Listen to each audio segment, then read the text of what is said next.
আরে আর বলো না, এই কাজের লোককে দিয়ে একটু ঘর পরিষ্কার করেছিলাম। তুমি তো জানো আমার ডাস্ট অ্যালার্জি আছে না।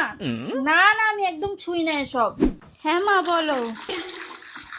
আরে না না, আমি কিছু করছি না। ও, এই কাপড়গুলো একটু ওয়াশিং মেশিনে দিচ্ছিলাম। হ্যাঁ হ্যাঁ, আমি তো সব ওয়াশিং মেশিনেই কাছি।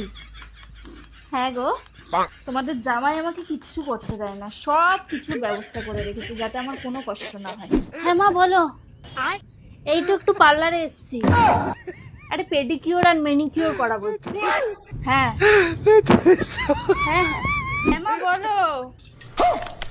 আরে না না, আরে কাজ করবো কেন, আমি টাইটানিক দেখছি মা, টাইটানিক। হ্যাঁ, আর কি বলবো, সারাদিন কোনো কাজকর্ম নেই, শুধু আমি টিভি দেখি গো। এই টাইটানিক দেখি, এই সিরিজ ওই সিরিজ, সারাক্ষণ শুধু এই করি। না না, কোনো কাজ করি না। হ্যাঁ মা আর বলো না, এই একটু শপিং এ গেছিলাম, তোমার জামাই আমাকে এত জামা কাপড় কিনে দিয়েছে না, বলি আমার এত কিছু লাগবে না, শোনেই না, নিয়ে আমি ঘরেই ঢুকতে পারছি না, এত জামা কাপড়।